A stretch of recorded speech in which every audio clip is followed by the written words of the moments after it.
Hey, everybody. Welcome back to this week. It's TWO to many men. My name is Alison Lucan, and I am delighted to be joined by the person who keeps it real in the hockey world and always has the best takes in the hockey world and in general. It is the incredible Sara Civian. Sara, how are you? I'm okay, but do I have good takes? Because I am like rattling my brain cell for several weeks into the season. I guess we'll find out. I hope something comes to me soon. Well, when you have the takes that make the white men mad, we say, yes, you have the proper takes. Yes. Oh, it is just Sara and I. Shayna can't be with us this week, but we, of course, as always, love her to the moon and back. And we hope she'll be back with us next week. But with her gone, we're going to do a little bit of an abbreviated episode and just kind of talk about what's drawing our attention because, as Sara said, we're kind of having a hard time coming up with the takes. And quite frankly, teams have played what, like a max 7 games? Like we don't know who these teams are yet. So let's get started, Sara, with what time it is. Time for bit. Oh, news. It's the cheesiest bit in the world, and I love it so much. All right, go ahead. This gets more monotone every single time. Someday I'm just going to do a compilation episode of all the Bito News intros, and we'll follow the intonations. I should just start doing like the juicier the news is, the more Ooh, excited I am for it. How about that? interesting. I like it's like a precursor. It's like a tip Yes.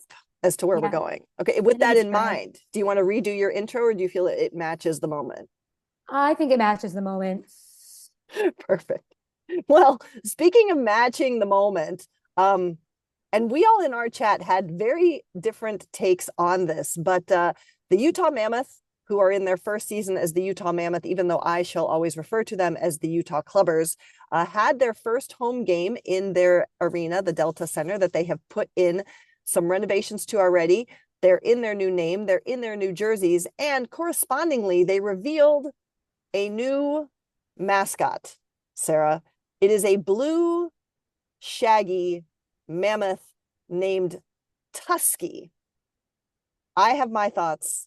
Shayna has put her thoughts on the Twitter machine and said she does like it. What are your thoughts? I think it's cute. I think I'm just forever going to be salty about Yeti and that not coming to fruition. I like Tusky. I think it is cute with the tusks, right? That's how they get you. Um, eh, that's all I got. It kind of looks like Snuffleupagus. What about you? I feel like the hair is wrong. Like it's too, Why? like Snuffleupagus has like more shaggy hair. This is like fluffy, like fair animal gift hair. It's not a biblically accurate mammoth. Well, I don't think there are any blue ones. I don't know. Well, I also have issue with Tusky because I feel like we're encroaching on Eric Tulsky, like Tulsky Tusky, Tusky Tulsky. Like, I don't like Tusky. That's my yeah. take. Someone give this mammoth a computer. You don't Amazing. like it. You're allowed. You're entitled to this. Yeah. Do you think it's enroaching in buoy territory with the blue Oh, or no? interesting. No, the blue doesn't bother me. Did you say enroaching? Yeah.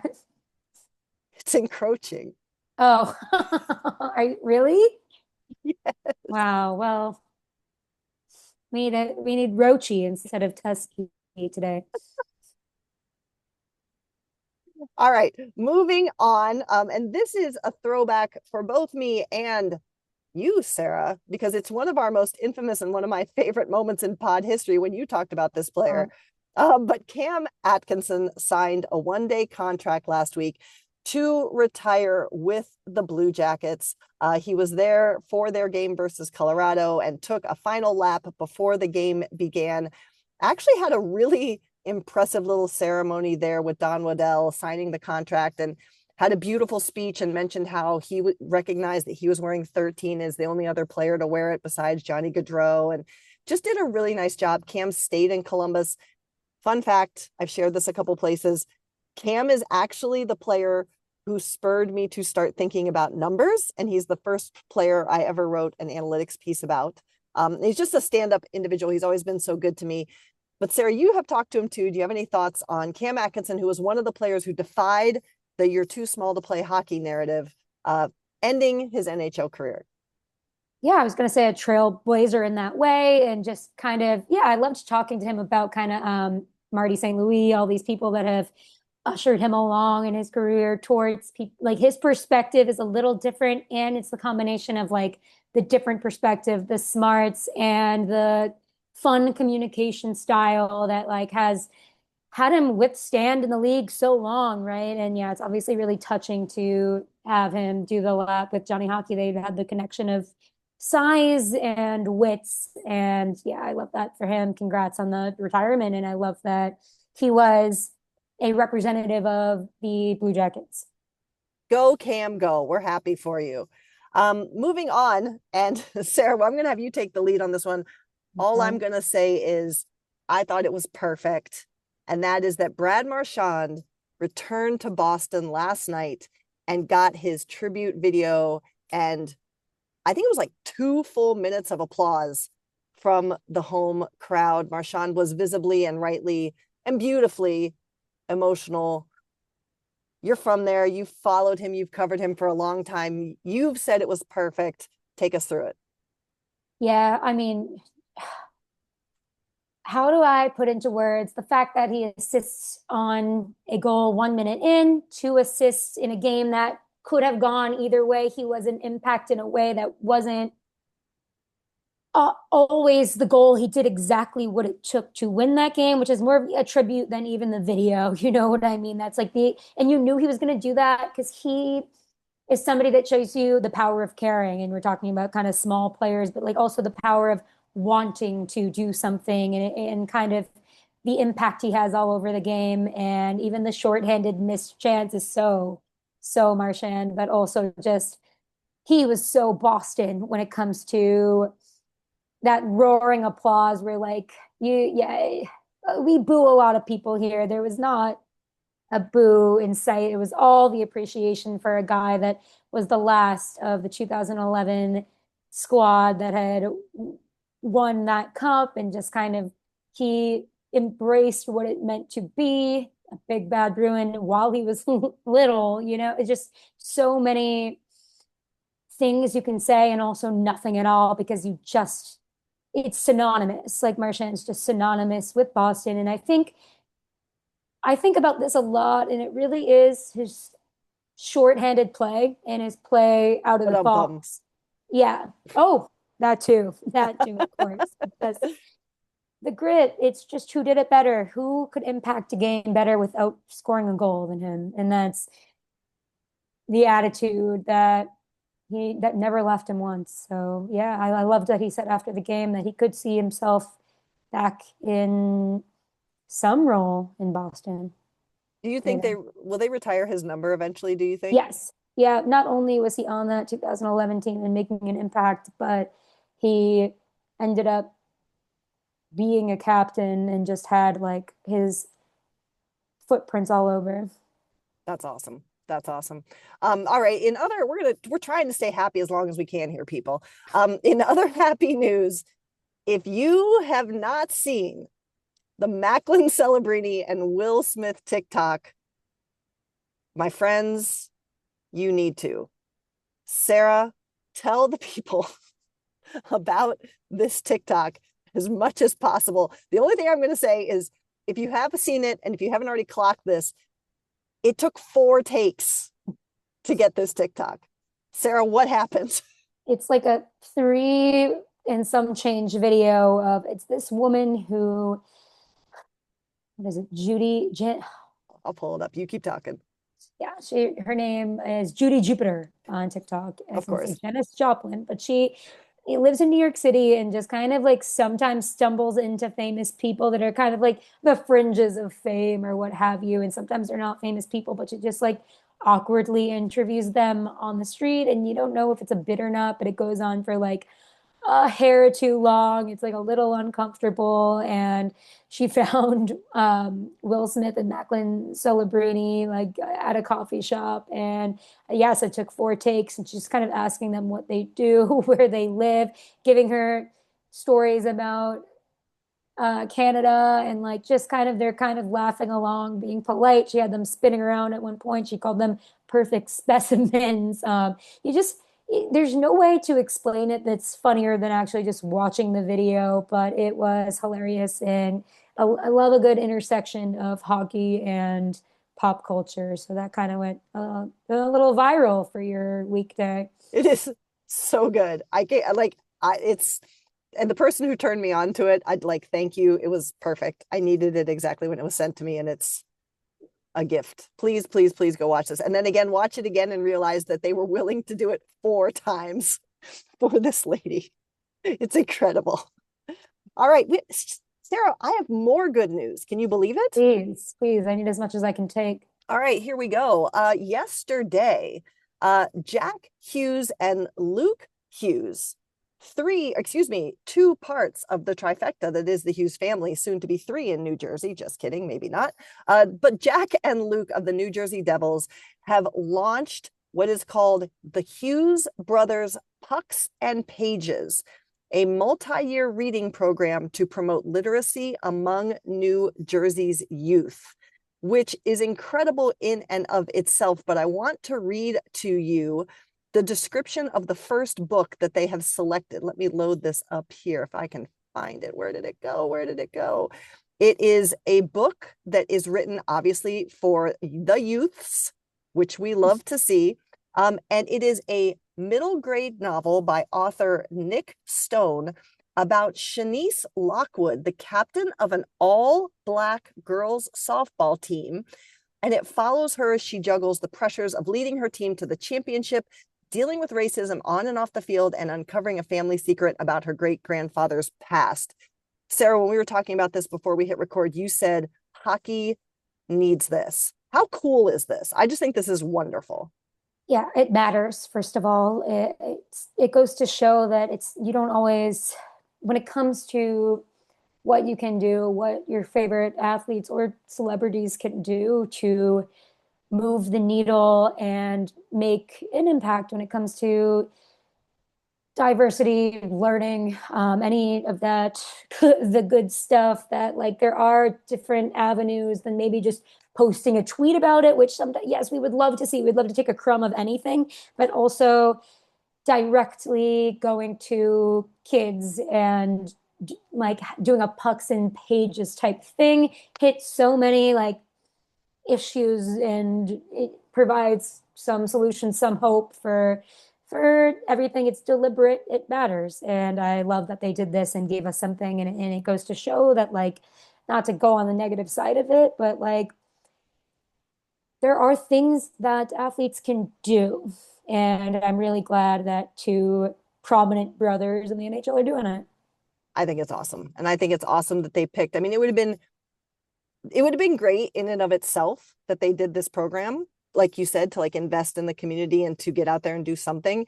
But then the intentionality of picking this book, Yeah, I think is so super cool. And kudos to them. We love to see it. We love to see it. love it.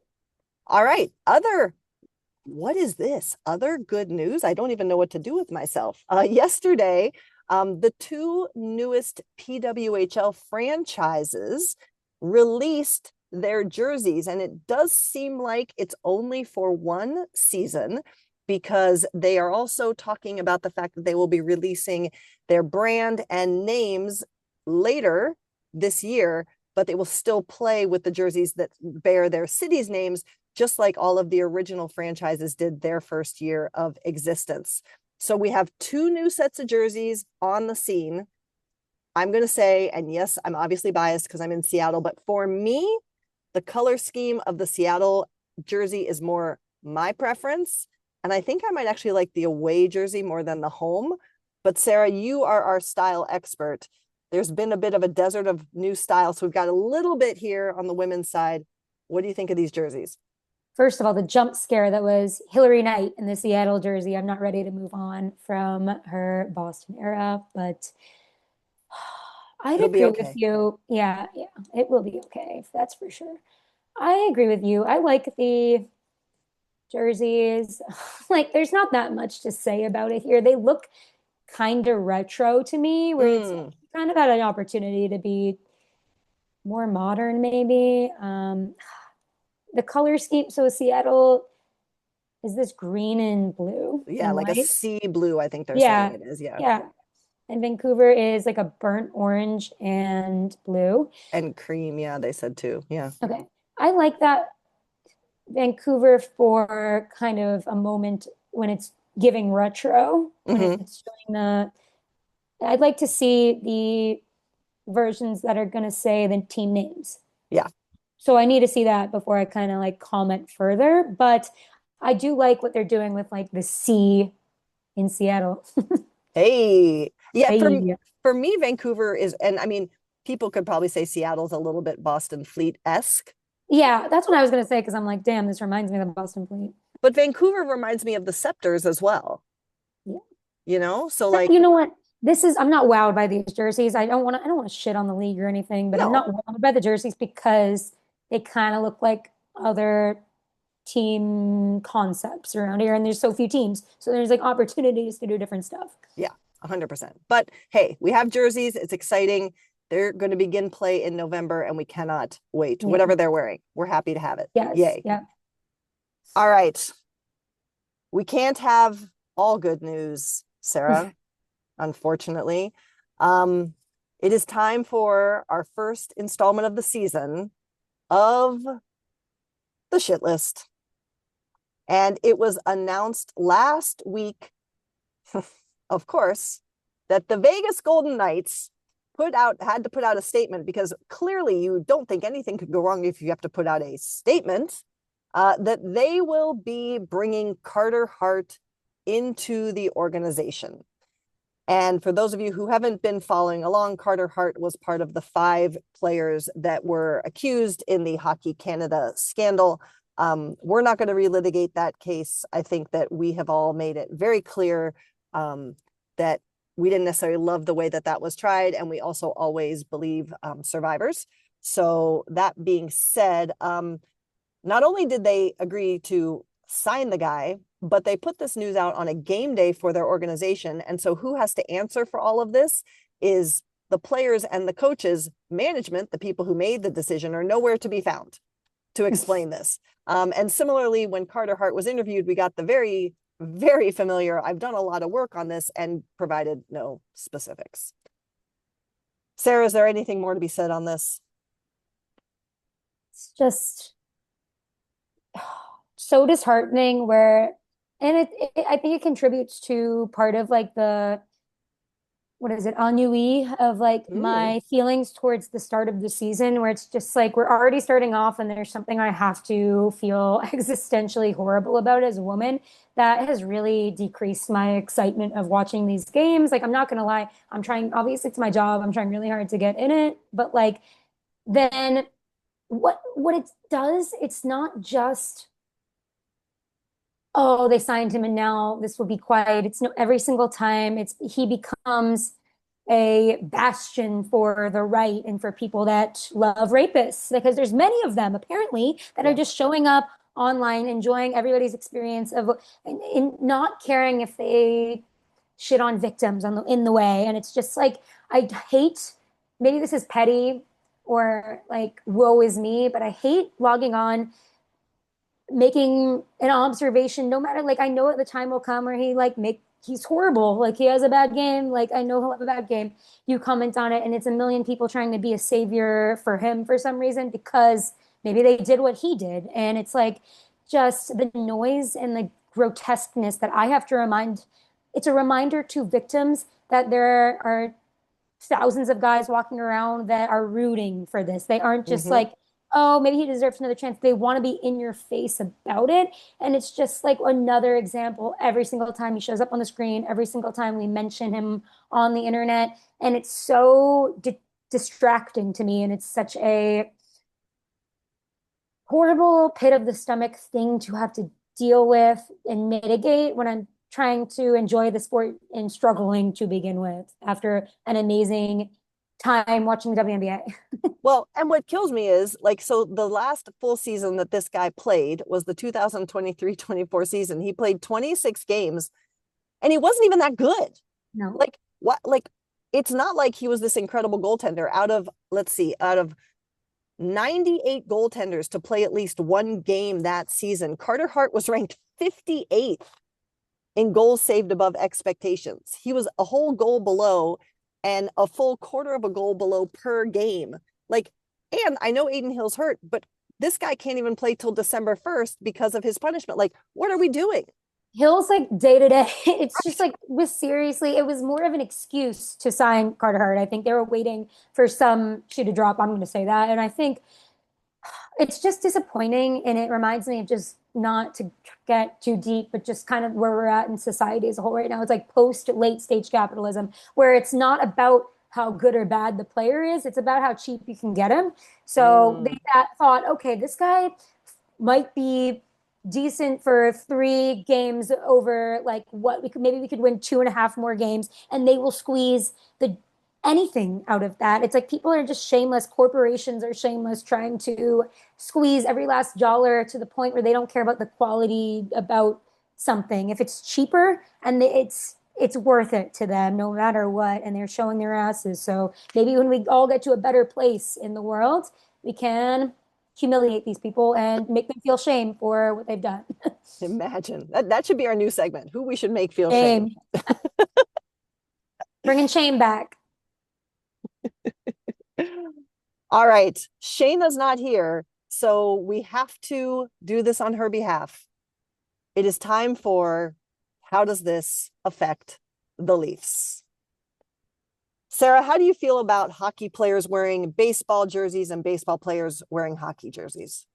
In Well, it all general. worked out. It all worked out for the Blue Jays. Yeah, we almost said Blue Jackets, Blue Jays, because they somehow reversed the Game 7 curse with the Matthews jersey, which, oh, it gets to a point. Like, I made my little joke, but then everyone's doing it. I'm like, oh, God, wait, actually leave him alone. Like, it's not all I know. It's Matthews, like, the discourse, but I guess that's just what happens. So I was relieved for Austin Matthews that they ended up winning.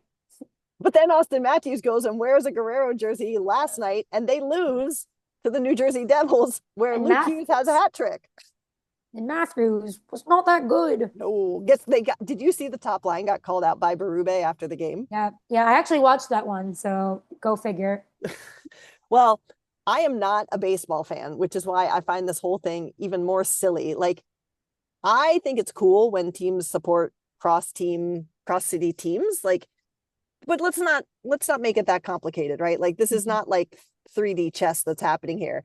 Like, the Blue Jays like quote tweeted the Kraken after the Blue Jays beat Seattle and called out Shane Wright and said he was wearing a jersey, which if you even watch the actual video, Shane Wright is in the video not wearing a jersey. And you call out Shane Wright when, fun fact, the Kraken actually have the most players from the greater Toronto area on their roster of any NHL team, and they call out one who wasn't wearing the jersey. So, like, if you're going to chirp, it has to be an accurate chirp, I say, personally. I don't also like the punching down on social media. Like, it's just kind of, you guys won, maybe take the W. Like, why can't people take a W these days? Well, and you're chirping the Kraken who actually beat your hockey team when they wore those jerseys. I'm just going to say. Yeah. And again, not a baseball fan. But Toronto's got to make it all about them somehow. And we're going to hear about the Blue Jays, I'm sure, for how long is a World Series? 2 weeks? Too long. Forever. All right. We have one more topic that we wanted to discuss, and it is going to make up our Mikko RANT-anen of the week. We talked about this. We have this person's permission to talk about this.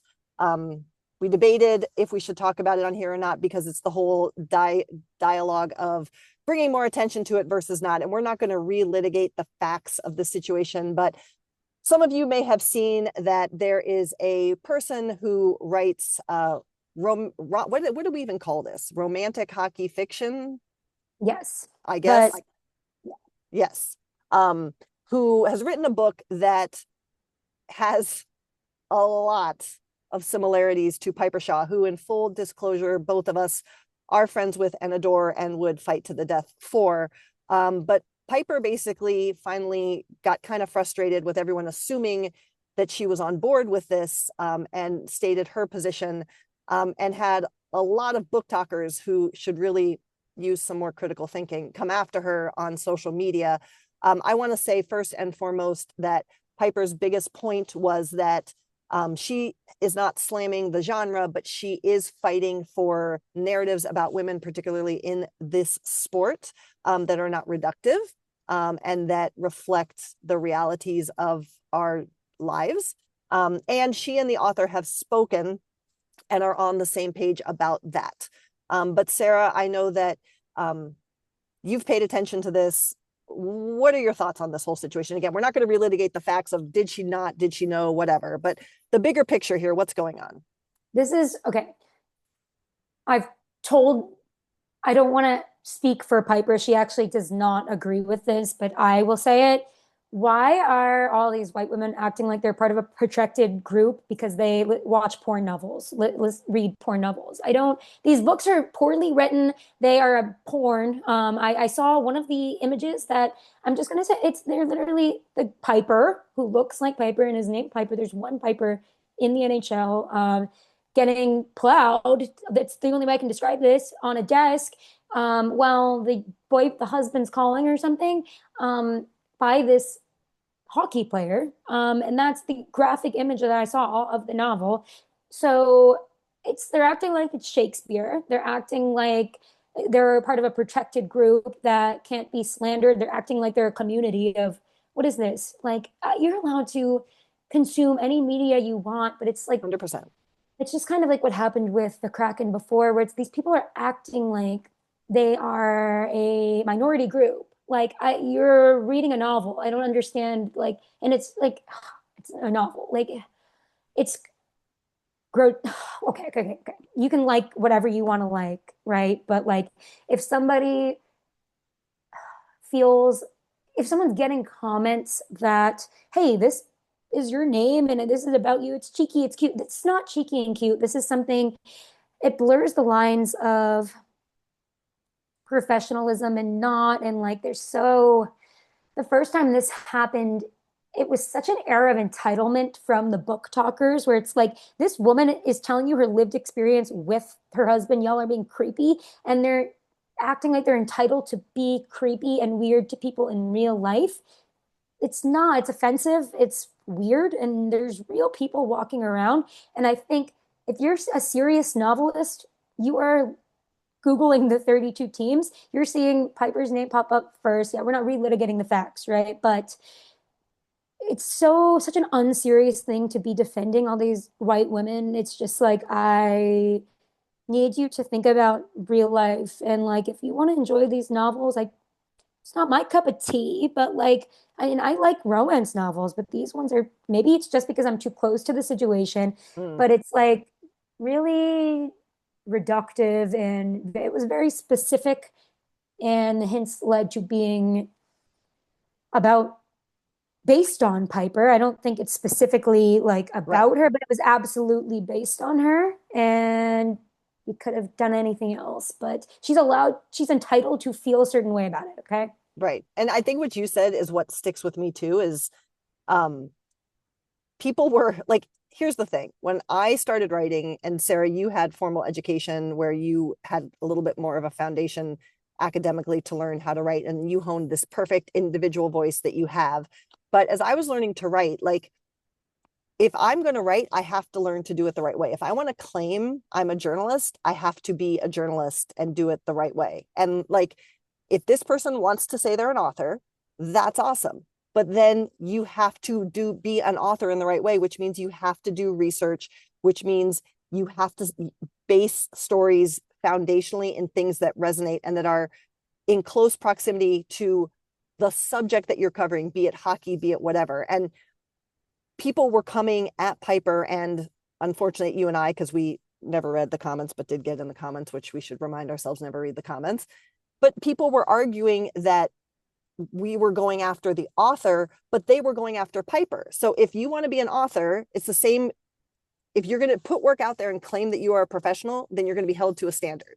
And It's if so you're, immature. yeah, They just go. kept going off the grid with their points and they're attacking the author. I saw this like essay today that was kind of like, we're living in an era where everybody acts like they're 12 now. And it's like, Yeah. these are grown adults. It's like they cannot see the forest for the trees when it comes to this is this person's, I don't care about this author at all. I do not, like, I do not care about this person. I would never come after her. I'm not being petty. I'm defending somebody feeling uncomfortable because there was a story. I don't know who this lady is. I hope she has a great life. I hope she has the best life. Like, I I do hope not, she becomes a better writer for yeah, this, honestly. exactly. I'm not like, it's not some drama like your little book. It's literally like somebody's life.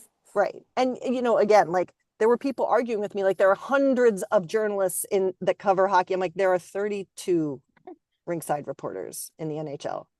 And And if one you Sam Piper with shorter blonde hair and eyeliner. Like, right, right. And it's I I'm going to say this, and Sarah, you can say your perspective. And listen, we are so fortunate to have the jobs we have. I'm speaking for myself. I'm not speaking for Piper. I'm not speaking for you, Sarah. And we recognize that we are in a position that more people see us, but that also puts us in a place where we have to be careful with how much of ourselves we can give away or want to give away. And it's that taking of that and misappropriating it that can feel so invasive. And so, this is crazy, but it's kind of the Taylor Swift of it all. Like you can't like, oh, look at her, she's a multimillionaire. What problems can she have? But it's terrifying when someone is taking a piece of you or misrepresenting you, particularly in an industry where there are still so many people who think we're in this to be around the guys and get a guy to like us, when I have yet to meet more than like two people in 15 plus years where that's even remotely the case. And it's just so, as I said at the beginning, reductive of what women and underrepresented groups are trying to do as they try and get a foothold in this industry. 100%. And it's like, it's kind of jarring to see these people publicly talk about and dismiss another woman's lived experience. I was really, but this is just like the TikTok lifespan of content because then I started to see the reactions to that. And then it's just like the lifespan of the content that goes like on and on. And it's like, oh, I'm on her side. Oh, I'm on her side. We are all 12 years old suddenly. Like, somebody can have a lived experience, someone can make a mistake. And I think everybody should say, oh, this person in real life feels a way. Why not listen to her, not discredit her experience because I want to feel like I'm part of a porn community. Like I'm sorry, it's just like kind of wild to read the comments. It's like defensive people. And I'm sorry. And I know Piper does not see it that way. And she like some of the romance books, whatever. Like she loves that people get their start of being a hockey fan in that. And Yeah. I think I'm not going to yuck anyone's yum, but if you're getting offended because somebody doesn't like the genre, or the whatever it's called, like the trope, and because it's their life and they're getting comments, I think that's like a little weird. Well, and So again, that's what like I'll say. to your point, like it's not that Piper was crapping on the genre. And look, No, we she have wasn't. had Lexi LaFleur Brown, who Yeah. is the author of soon to be two hockey romantic novels. So we are not slamming the genre either. I loved Lexi's book. I don't read a ton of those books, but if someone wants to read those books, great. All I'm saying is if you are going to try and be a professional in anything, do the work to do it the right way. And if you end up finding out that you made a mistake, to your point, Sarah, own the mistake, learn from it, and be better. And to, excuse me, to Piper and the author's credit, as I said, they spoke before Piper put out her final video. And I think they both want everything to be better. But like, just if you want the flowers, you have to deal with the thorns. And Yeah. if you make a mistake and you say that you're a novelist and you want to sell a book and claim those benefits, you're going to have to deal with it when you make a misstep. And I know I'm not being the nicest about it, but it's because I've been involved in a situation like this in real life. Yeah. And I've had accusations thrown at me. Yeah. And I think people need to, like, this again, like, I feel bad because I know Piper doesn't want like this type of message out there, but like I am not affiliated, okay? And I am just going to speak for myself. And we For have sure. different views on this. Like she is one of the nicest people in the world and does like She's a loves, better person than I am. yeah, yeah. Well, yeah, we'll say that because she could have gone harder. And I just think I don't want to dumb things down and have this conversation with people who think they're a protected group because they read a spicy novel and think that women in the workplace getting demeaned is hot. Like, okay. Yeah. Yeah. So thus endeth our Mikko RANT-anen. Yes. And again, kudos to the author and to Piper for talking. And may we everybody be better for it and challenge ourselves to learn what we should take away from it. I think we said what we need to say. Amen. Sarah, are there any hockey teams you're excited about right now? The Red Wings. Ooh, tell me more. That's fun. Are they legit or are they not? You're going to need a little bit better than Cam Talbot and John Gibson, who has very much struggled. I mean, he got it together eventually, but still, it's taken him a while on his new team. You might need a new goalie or two, but there's people coming up. There's Dylan Larkin has been He's playing, on he's his going. BS. Yeah, Yeah. he's going. Lucas Raymond's been really good since returning from injury. Moritz Seider doing what he has to do. We'll see if this team is legit or not. There's another chance at it tonight, but I think a few more pieces and this could be a legit team. What about you? Well, I'm going to see your Detroit Red Wings and raise you Fine. another Atlantic team, and that is the Montreal Canadiens. Oh, yes. Oh, yeah. They are so much fun to watch. Mm-hmm. They like the vibes are so good. Like Martin St. Louis, never coached before. He's got these guys pulled together.